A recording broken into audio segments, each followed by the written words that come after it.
Today on the Talent Cast, Travis Kalanick and the terrible, horrible, no good, very, very, very bad month Uber's had.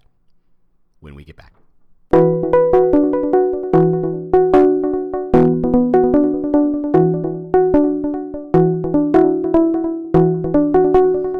Howdy. Welcome to The Talent Cast, where we talk about the new world of talent acquisition and recruitment marketing. I, am your host, James Ellis. I was bitten by a radioactive recruiter once and discovered I had strange new powers, and thus we are here. This podcast is not sponsored or supported by anyone whatsoever. We've instituted a 100% no pitching rule. We're here to learn, teach, and discuss so we can all become better recruitment marketing thinkers. I'm not here to sell you anything. If you like this podcast, and I really hope you do, tell the world on LinkedIn and Twitter and any other place you're professionally social. I'm pretty sure your friends don't care. You can always review us on iTunes or Google Play. We really appreciate that. As always, if you have comments, questions, topic suggestions, if you would like me to discuss your particular problem, if you know someone I should interview, reach out to me on the Twitter. It's The War for Talent. That's right, The War for Talent. Or just go to our website. We're at thetalentcast.com, thetalentcast.com. Otherwise, here we go. Hope you enjoy.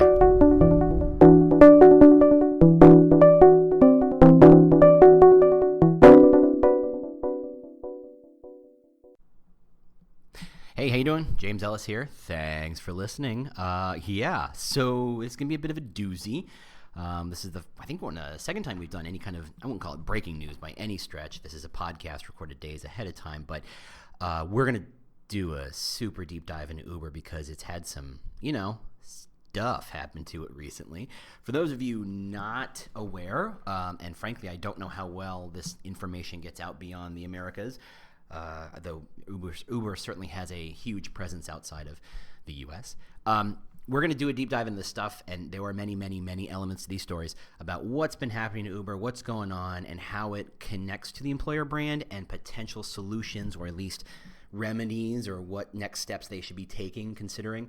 That's what we're going to focus on. So if you don't want to listen to it, this is where you stop. Otherwise, I promise not to do too many Uber jokes. I love a good Uber pitch joke. My favorite is something like, it's like Uber, except it summons the exact right song at the exact right moment. It's like Uber, but it gives you the reason for revenge. I think that's the last one I'm going to do. So what's going on in Uber? So like I said, if you're not paying attention and not all this information has gotten out beyond the kind of Uber sphere and the kind of people who pay attention to the stuff that's mostly Silicon Valley Press and a handful of other places, but it has leaked out other places. I have seen it in some major publications. So let's try and go through the timeline a little bit. So we're going back about a month. Just to double check, I think it's February 19th when Susan Fowler wrote a very long article. By the way, I'm going to link to everything in the show notes. A very long article about a blog post, actually, about her year at Uber. She was leaving to go to another company, and she wanted to put down her memories and thoughts about Uber as a company from the inside as an employee. And it was a humdinger, as they would say somewhere, I'm sure. Just all sorts of accusations of sexual harassment, not just like from an individual, but like across the board. Like this is a standard, the way she makes it sound like this is standard operating procedure that women are treated pretty badly and pretty poorly inside of Uber. Now, accusations certainly, but let's be fair, this is a company whose CEO, Travis Kalanick, has been quoted in GQ as saying, referring to Uber as a tool by which he can get girls. He calls it boober. So this is accusations certainly. There's no evidence presented, but I'm going to say this is a pretty serious accusation. And if true, has implications, deep implications. And right now I'm inclined to listen and consider it. It's not baseless speculation. This is a first-person account of what she says happened. And based on that article, well, the first set of plagues seem to have hit Uber, and everybody started to come out of the woodwork, and this is a horrible place to work, and sexual harassment, and then, like all Silicon Valley Press type stuff, it expanded beyond the initial scope of inquiry to say, is this endemic to all Silicon Valley companies? There are some who say it is more likely to be true in Silicon Valley than other places. There are some places that say that's an individual culture kind of thing, blah, blah, blah, blah, blah. That's how the press works, right? You start with a tiny story, you break the tiny story, and when there's nothing else to break, you figure out how to apply that story to a million other possible story ideas to get your article on the front page of whatever, or to get shared on HuffPost and BuzzFeed and what have you. Great. So obviously that's where things started to go wrong for Uber. Not very long after that, because the hits just keep on coming. Uber, Travis, who is on Trump's board of advisors, some sort of technical board advisors. I don't have the exact title in front of me, but he is famous because in that regard, because a number of Silicon Valley leaders who said that they would be part of this to help Trump figure out technical solutions, because while he certainly seems to own a lot of stock in Twitter, Trump is not exactly, as a 70-year-old man whose most of his money is in real estate, we hope, not exactly a technical guru, not exactly a guy, this is a guy who says, my 12-year-old nephew really knows computers really good. So the man needs some help regardless. So Silicon Valley insiders said they would help. And then when things started to fly in the first couple of weeks, they all kind of went, you know what, this is not cool. Specifically, the travel ban, the immigration ban, some of them call it the Muslim ban for some pretty solid reasons. Effectively saying, if you're from these 7 countries, we don't want you to come in, or if you try to, we're either going to deport you flat out, or we're going to do some serious extreme vetting, or, here's the thing, when it's not really a law, it's just an executive action, no one really knows what's going on. No one really understands the process. There's usually not a process built into that sort of thing. That's a problem because for those of us here in America, that's been nothing but executive order after executive order. Congress hasn't actually done much in the first 30, 35 days of the Trump presidency. Actually, we're coming up on quite a bit more. 40, 50 days. Congress hasn't done anything. They haven't passed any laws. It's been all executive orders, which is messy and complicated, but that's an episode for a completely different politics podcast than this one. Anyway, Travis, after all the other CEOs and dignitaries and other luminaries of the Silicon Valley tech world dropped out, Travis said, nah, I'm sticking around. I think I'm going to play this out for whatever. Didn't really give a justification, or at least one that made any sense, or, he didn't really spell it out. He didn't give a long, tearful blog post like some people do. He stuck around. And then, of course, a couple days later when the travel ban kicks out and not every, but certainly a lot of people in the U.S. freaked out, that's a problem. Now, of course, the travel ban is incredibly problematic for Uber for a couple of reasons, and we're going to dive into that for a second before we get on to the next couple of issues that have hit Uber. The first of which is that this is a case where employer brand and consumer brand are effectively the same. Now, that doesn't happen very often. Let me tell you why. Because if you own a taxi company, you own a series of cars, and you hire a bunch of people to drive those cars 12 hours a shift or whatever your local regulation says to do, and those people are your employees. And those employees pick up people at airports and hotels and take them places and drop them off and hope for tips, and they make a meager living on salary, and they really live on your tips, etc. And that's the gig. That's a standard job, like any other job, like working at McDonald's or Target or any other place. You are an employee and you have customers. Now, as had been said in infographics and other kind of cute little snippety things, Airbnb is the world's largest hotel company. It doesn't own any land. Uber is the world's largest transportation company. It does not own a car. What happens is because of the sharing economy, and by the way, I find the sharing economy to be fantastic and radically interesting and potential evolutionary change in our way we think about products and goods and services and how we apply them. And I think if you are interested in that sort of thing, go read Jeremiah Owyang's stuff, his honeycomb and his infographic, and all of his speaking in the last 2 years about the sharing economy has been fascinating. And so again, links in show notes. But when you're sharing, and Uber positions itself as saying, look, we don't have any employees. We have employees. They run the app and they run the executive, and they do administrative stuff, and they do coding and they do QA and all that good stuff. But those drivers who pick you up at the airport or take you to the airport or do whatever you do and take you from one club to home so you don't drive drunk, those people aren't actually employees of ours. They are contractors. They are, in fact, they're barely even contractors at all.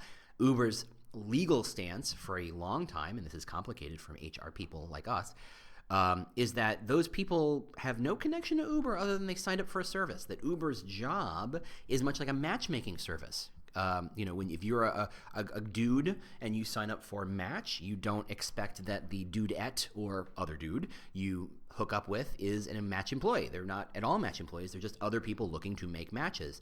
That's how Uber positions itself, that those people don't work for them. They only create the opportunity for those matches and find a way to take a piece of coin out of that process.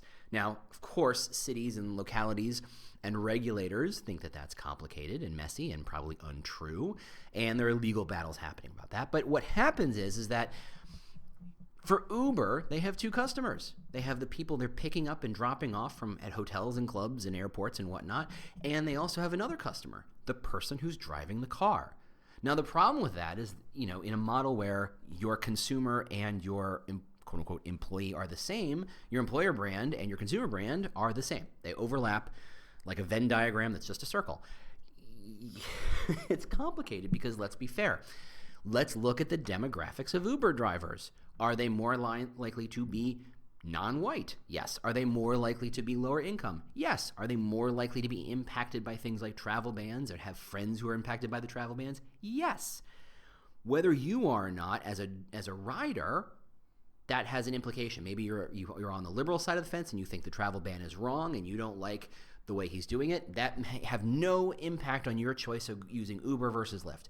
As a driver, your quote-unquote employer has made a very clear case that they're siding with this idea that more brown people of a particular flavor should not be coming into this country, and that directly impacts you, your friends, your family, your community, et cetera, et cetera. You're going to take that a little differently. You're going to take that a little more personally. You are effectively riding to provide profit back to a company who seems to be believing that that's a good thing and you don't. Obviously, drivers don't want to agree with that. So what happened was, this comes to a head two ways. One, New York City, I think it was JFK, taxi drivers went on strike for an hour in rush hour in front of JFK. They refused to pick anybody up for an hour. That, as a protest to say, look, you don't want people like us being in this country, much like Fight Club, for those who remember that joke, we are the people who you depend on and trust. We are the little people that, quote unquote, little people who, that the world lives on. We take out your trash and we clean your stuff and we serve your food and we drive your taxis. You don't step on us because we play a very powerful role. We're not very visible necessarily, and you may take us for granted, but you really shouldn't. And so in order to make that case crystal clear, they stopped service at JFK, one of the busiest airports in the U.S., for an hour. Now, Uber did not. Uber had no connection to this protest, but as taxi drivers of a type, they could get looped into this and say, okay, well, we're going to potentially also, abide by this ban. Now, the fact that they didn't doesn't mean that there's an implicit agreement with Trump's immigration plan, which is how things get messy, because I think at that point, no message had been given saying Travis and Uber believes and agrees with this Trump plan. It was a lot of tacit agreement based on the fact that he was on this panel and he hadn't said anything otherwise. On top of which, the fact that he did allow, or at least didn't not allow, I guess in the case, this 1 hour protest suggested that they were going to break strike. They were going to break ranks, that they were going to be a strike breaker, which says we don't care about that. We just want the money. That's all we care about. Now, they were good enough to remove surge pricing, which, based on the fact that the demand for rides hadn't changed, but the supply of rides suddenly dropped off a cliff because for an hour all these drivers decided to sit on their heels in protest, meant that surge pricing would have skyrocketed. They turned off surge pricing. What they said effectively is it looks like, from an optics point of view, is we're taking advantage of this situation to gain and garner more customers. We don't care what that protest is about. We care about money. And that's how it played out. And it looked like further encouragement, or at least agreement, with the travel ban, the immigration ban. Now, that sparked the next round of #DeleteUber, which, if you didn't see it, was people saying, you know what, if Travis and Uber are going to be full-on advisors and believers in what Trump is doing, we as consumers can make choices. We can choose to not use Uber. In many places, in many large cities especially, you have a choice. You don't have to use Uber. You can use Lyft, or you can use any number of other services depending on which country you're in. I know that in the U.S. it's Lyft and Uber primarily, but I know in other countries there are a lot of other choices.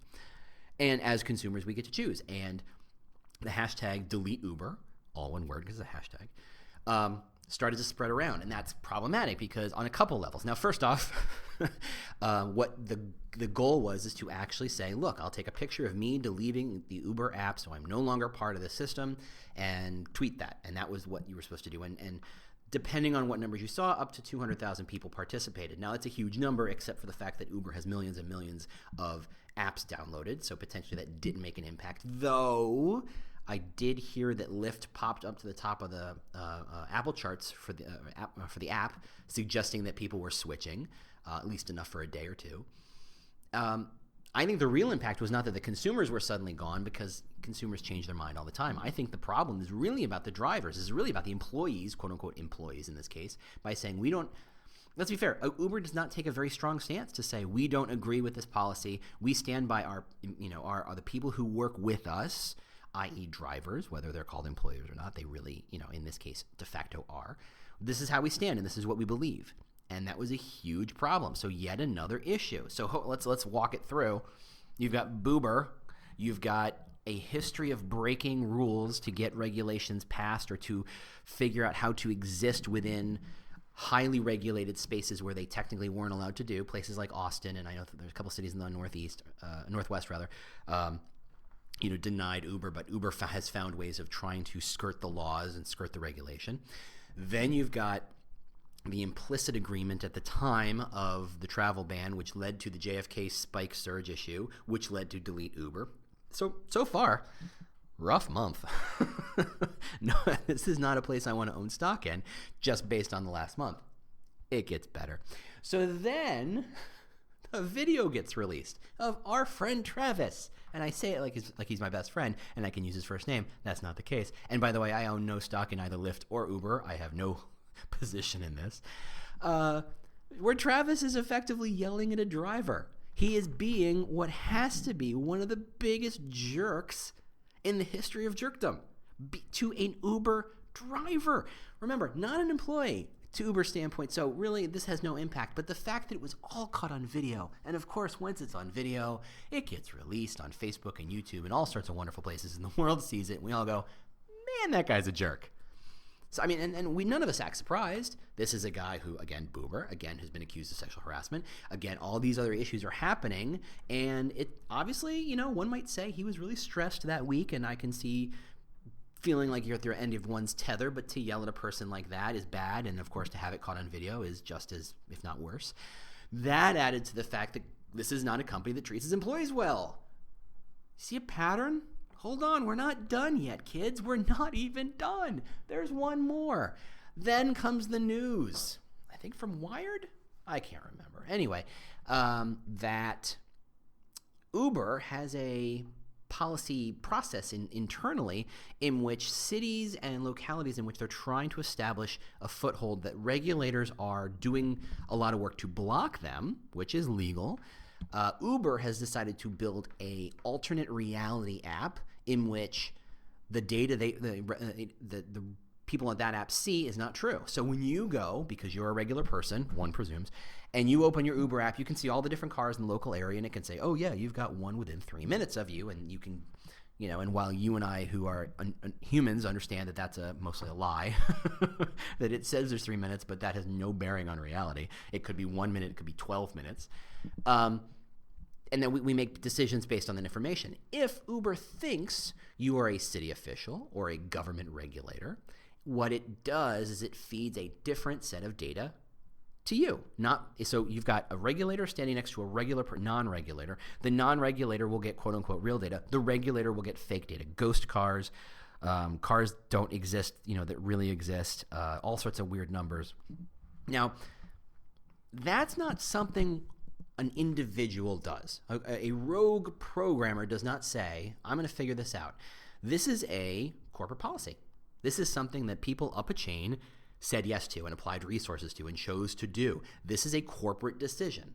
Now, I say that specifically because that, again, reinforces this pattern that Uber does not play by the rules like everybody else does.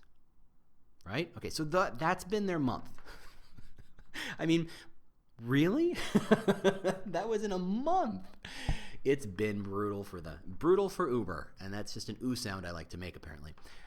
So let's talk about it. What does all that mean? Now, I mentioned the pattern. I don't want to point out to an article that I know for sure came out in Wired last week, which I thought was fascinating. I'm sorry, not Wired, Fast Company. My bad. Fascinating article about the concept of brands as patterns. Okay, so I'm going to dive into that for a minute before we come back and apply it to Uber, because I think it was a fascinating article. What was great about the article, it wasn't a radically different idea so much as it was as a explanation of an idea that I've felt but never been able to express. I've never been able to kind of put my finger on it. And literally a sentence into this article, I went, well, yeah, obviously this is fantastic. And I love those articles, it expresses this thing we've felt but not been able to put our finger on, right? I love those. Love those ideas. There are a number of books like that. You're like, oh God, that explains so much. Yes, of course that makes sense. But it's this idea that we've talked about brand as, we use the Jeff Bezos rule of a brand is what people say about you when you're not in the room. And an employer brand is what people say about you when they're not on the clock. Yes, all that's true. And there's another way of thinking about it. A brand is a persistent pattern. So I go to Uber. I go to Apple. So Apple, whether you like them or hate them, whatever, Apple has this brand perception that they are all about really cutting edge design, slick, bulletproof, glossy, considered a million different ways, so well considered you can't believe it, glorious design. The first iPhone, iPods, iPads, the MacBook. Now, regardless of how you feel about the little strip on the iBook right, or the MacBook right now that, blah, blah, blah, blah, whatever. Generally, just unbelievably cool designs because they make the hardware and software and they get to make choices and they have opportunities that no one else could. The Mac Air, for example, glorious when it first came out. The guy pulls it out of an envelope at a time when most laptops were about an inch wide and heavy as a brick. Just insane. That is the brand perception for a lot of people. Now, what if Apple decided today to roll out a laptop that looked like a Dell from 2005? A big old brick, a big old block, a slab of gray plastic and silicon.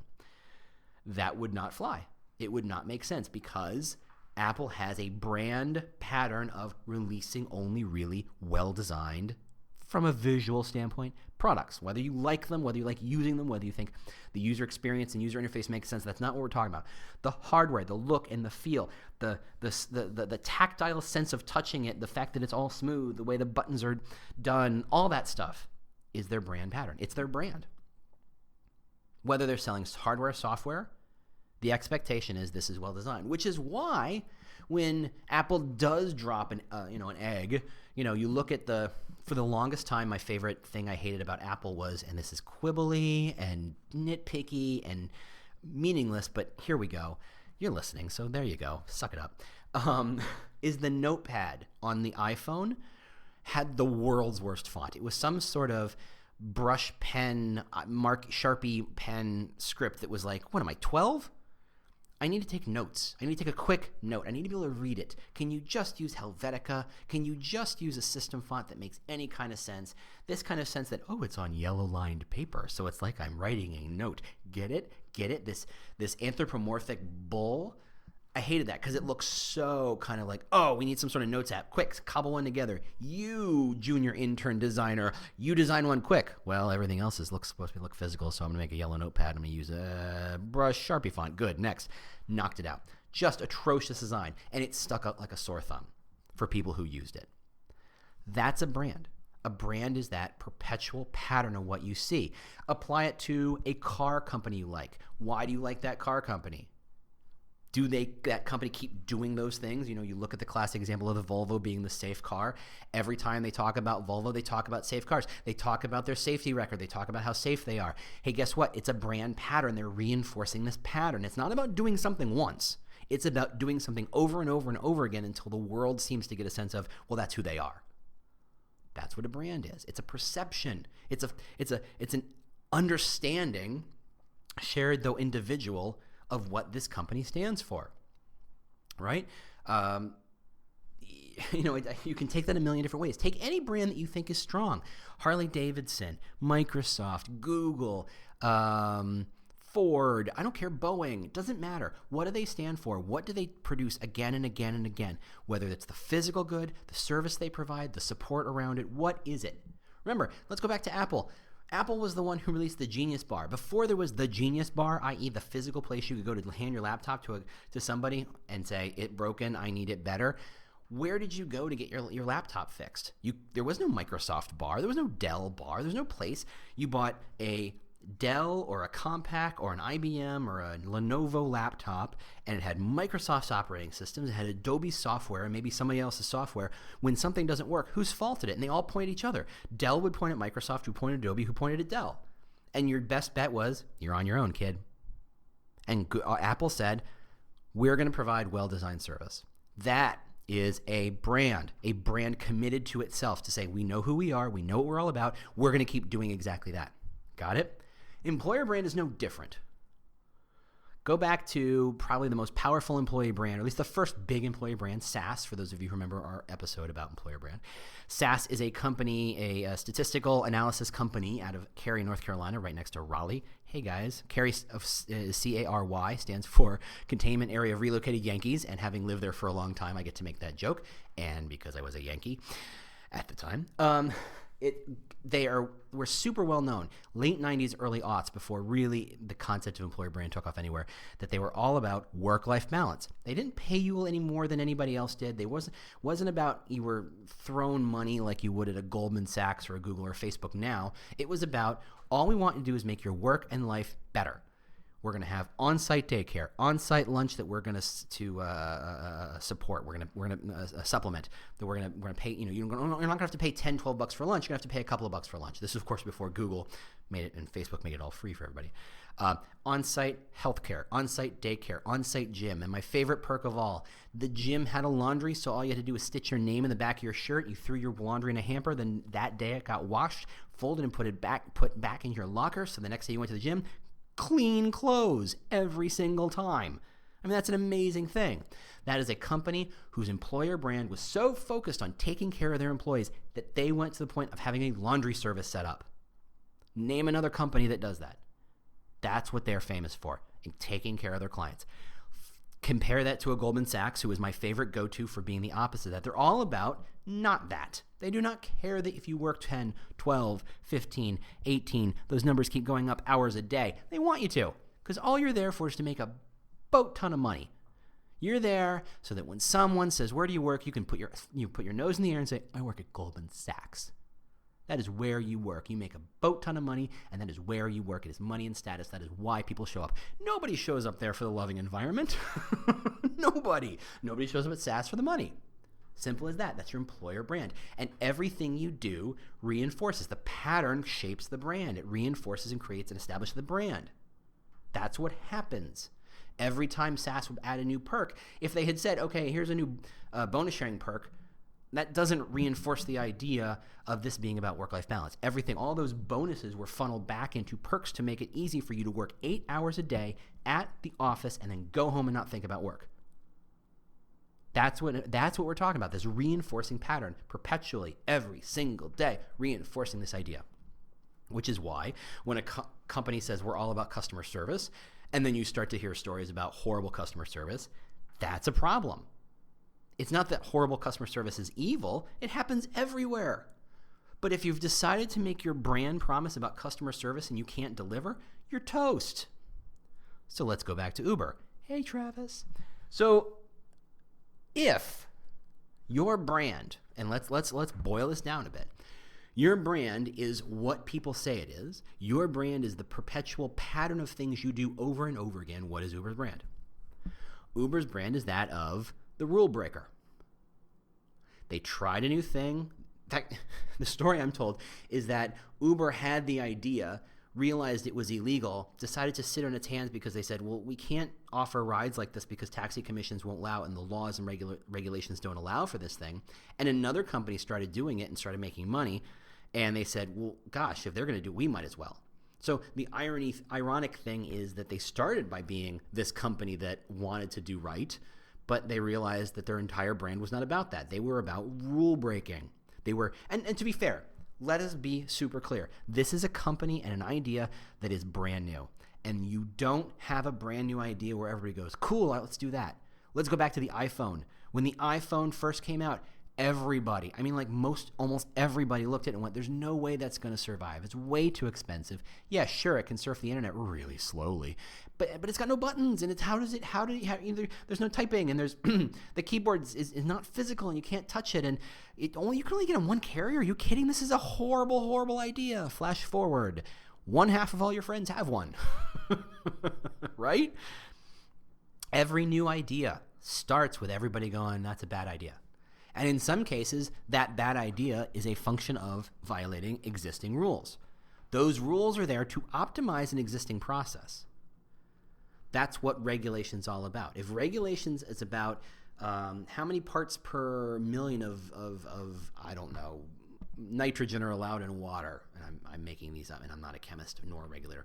It's about making sure that not too much nitrogen is getting to the water supply and not too much nitrogen getting to you. Now, nitrogen is not really harmful in any kind of dosages, but what happens when it turns out that there's a new product that takes nitrogen out of the water? Suddenly, the regulation that says you may not allow more than X number of nitrogen particles into the water is optimized around the idea that that's as much as you can do for the water, so you have to protect the sources that run into it. If technology comes around, an idea comes around that shifts that around, you have to change the regulations.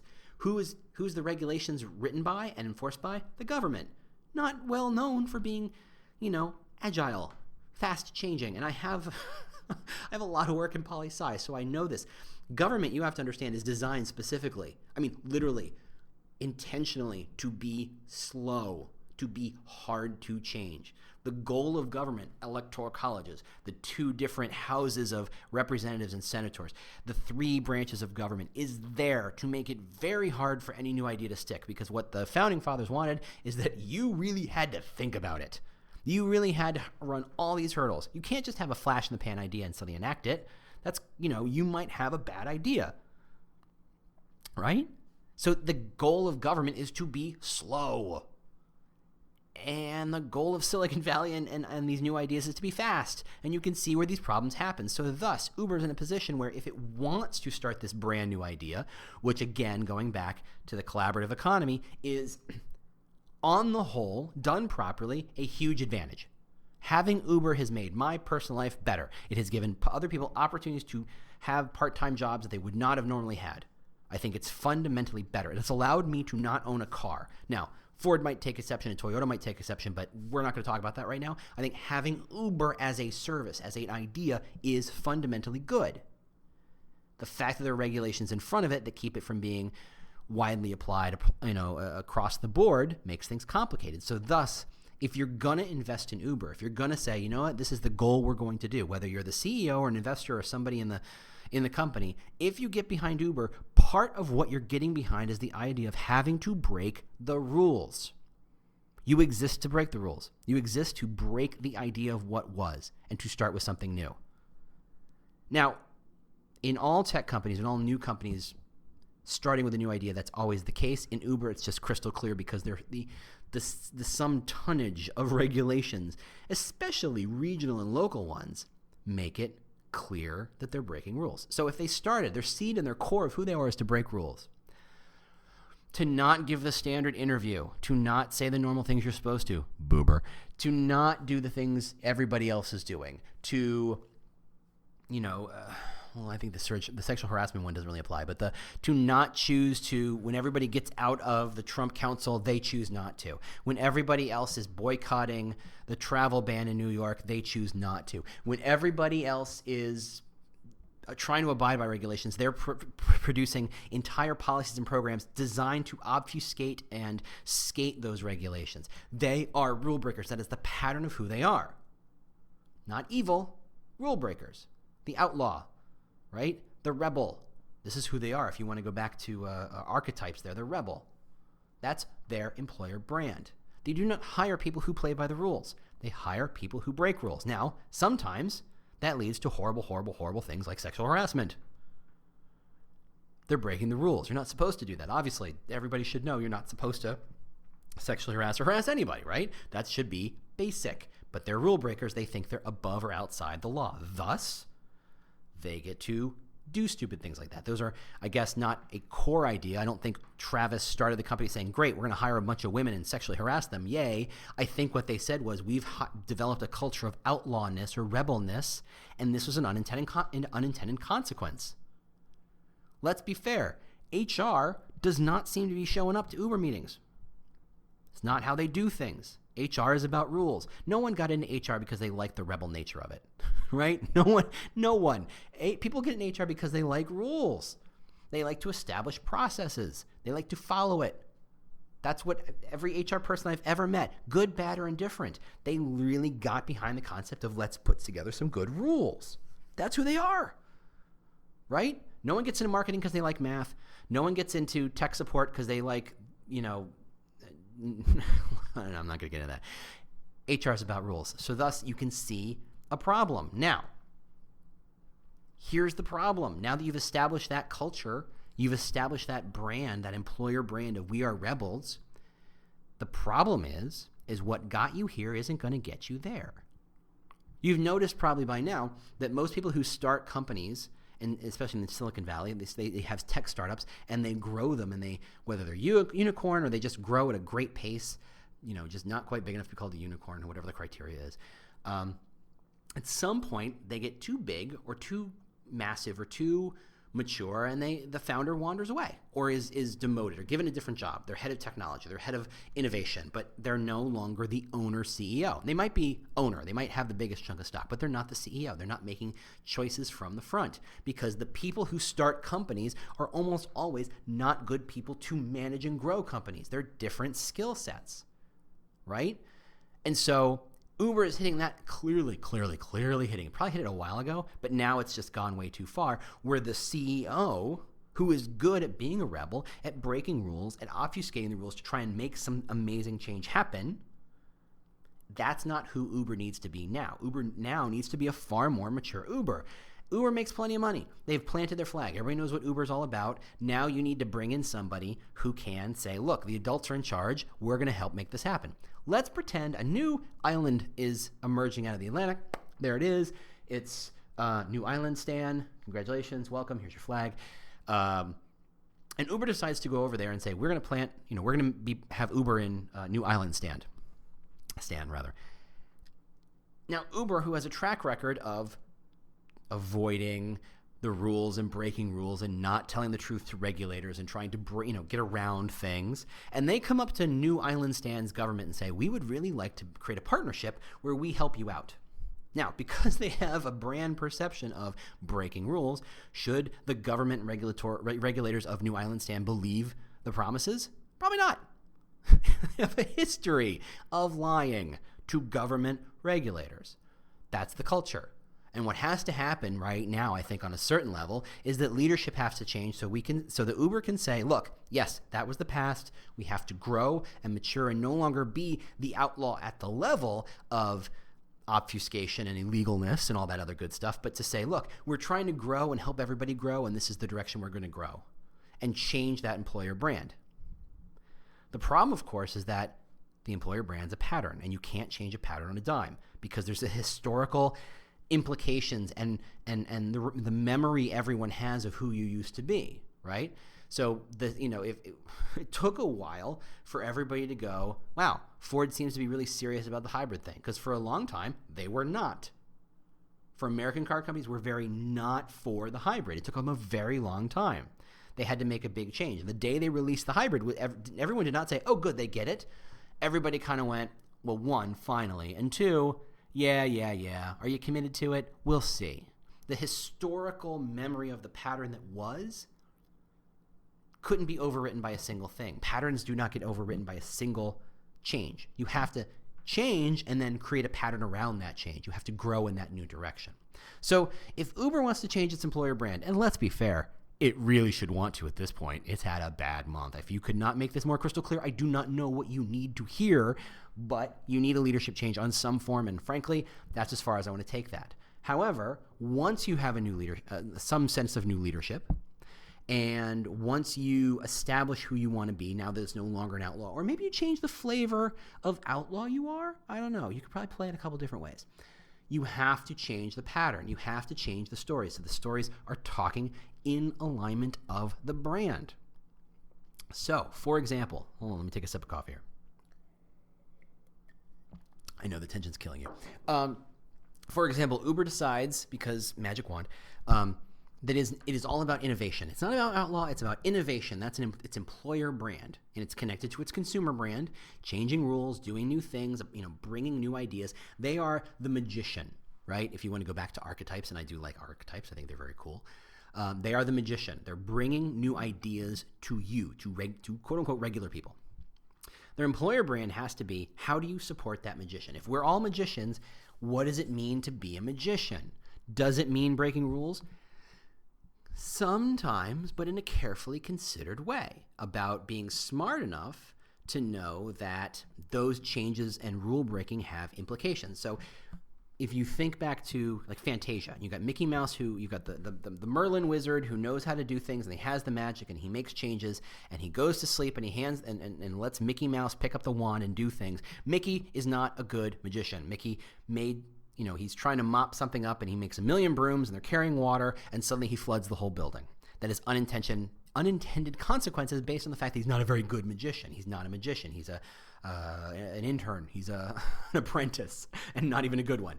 The magician would know, if I make that choice to animate that broom to carry the water, I got to be careful that this other thing doesn't happen. That is what it means to be a magician, is to understand how all the rules interconnect so that I can choose judiciously when it makes sense to break them. Otherwise, I'm really here focused not to break rules for rule breaking sake, which right now, let's be fair, Uber feels like almost it's getting to that point. It's about breaking rules occasionally, but only when necessary, to create innovation. That could be a potential new brand. That could be a potential new direction. I'm not saying that's where they are or where they're going, but that is a direction. How do you then take that wonderful idea and activate it and turn it into something real? Okay, now, as we've said before, making posters and sticking them on the office walls about we're magicians means exactly squat. It's a dumb idea, and I used to have a company that did that one day I walked into work and they had these posters and placards up, about leadership, and I went, oh no, you don't get it. You think by chanting these ideas we believe these ideas. That's silly. So what you have to do is find a way to, one, communicate this change in employer brand to your employees, because they are the advocates and they are the ambassadors of your employer brand first and foremost. They are the core of your culture. Therefore, if your culture doesn't fit your brand, you're not going to get anywhere. Your culture creates, through a series of channels, your brand. So if your culture doesn't align with your brand, you're never getting anywhere. So you have to communicate to your employees, these things don't stand. Rule breaking for rule breaking sake will not stand. HR is going to have to play some more clear and aggressive role in how we do things. Not to keep you from doing amazing things, because we're magicians, but to keep you from doing the things that get us in our way. To make sure that when you're choosing to break rules, you're being judicious about it, that you know the implications. That's step one. And I think there needs to be a lot more than just a quick email, right? the new leader or Travis, whoever, doesn't say, hey, everybody, we're this now. Got to go, bye. It doesn't work that way. It's got to be something more, I don't want to say concrete, because I think that there's an implication there. It's got to be a launch. It's got to be an idea. It's like, look, this is who we were. This is who we are. And let's be fair. Silicon Valley loves a good launch party. They love a good launch event. They got to relaunch their employer brand the same way they would a new product or a new company. This is who we are. You bring in, maybe a band or whatever. There's a party. But it's like, well, look, we're investing in this thing, because that's what an event is. What really happens in an event, how that creates value, isn't because the fact that you got them all drunk and you fed them little hot dogs, little Vienna wieners or whatever, and barbecue sauce. That's not the thing. The thing is that the company invested money, time, and resources to make this event happen. Therefore, it must be committed to this idea. That is exactly step one of a million in terms of establishing and reestablishing Uber's new brand.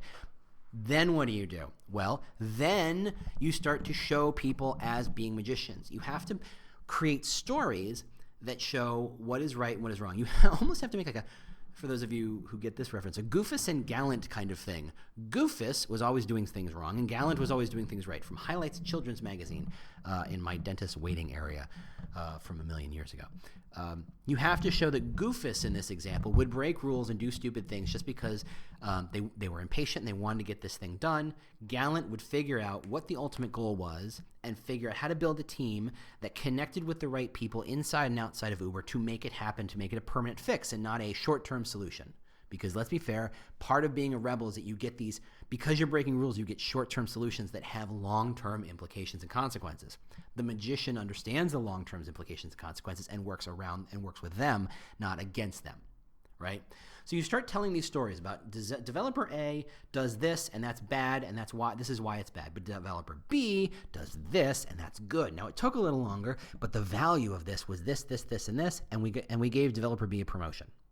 We have to make clear incentives for doing the right thing.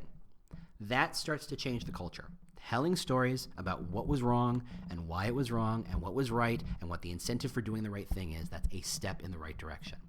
Then you have to review all of your processes. Anything that comes anywhere near, anything that looks like law-breaking or obfuscation, you kill it with a shovel today. Pop it in the back of the head, bury it in a shallow grave. You're done. Don't do it. For the next 2 to 4 years, anything, any developer that runs a red light or doesn't complete a stop at a stop sign and rolls through it will be seen in the light of Uber being a rule breaker. That is what we're talking about. That continues the old pattern and thus disturbs the new emerging pattern and makes things more complicated, right? That's the problem. When brands try to change, they don't completely kill all the old patterns. It ruins the pattern you're trying to create. It confuses it. If you think about it, drumming, it's the wrong rhythm, and it gets things all messed up, and nobody knows how to dance to it. Sorry, I play drums. Now you know. That's the pattern.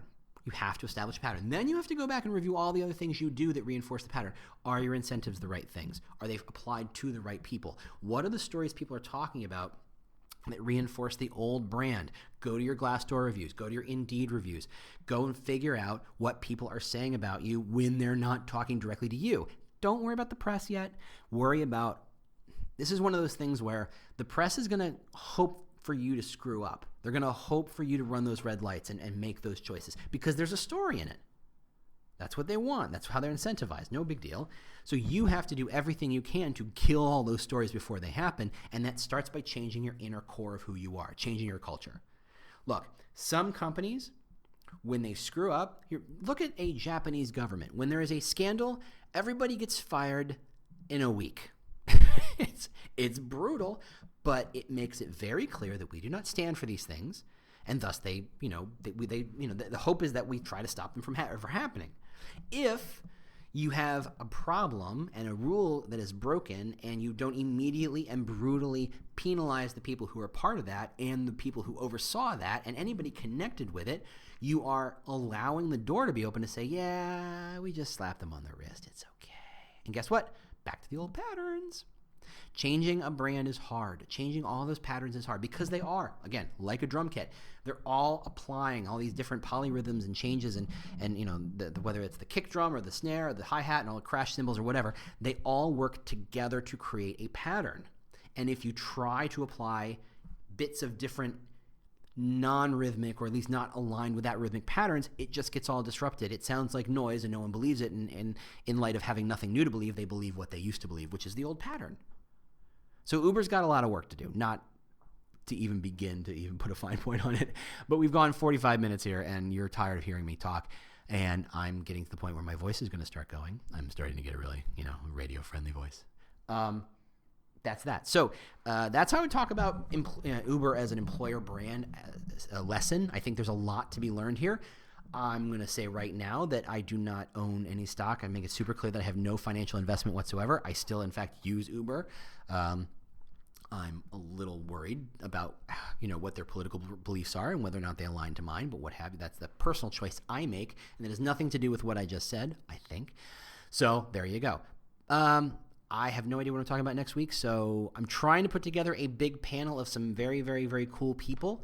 It takes time to do that, I'm finding, as if I didn't know before.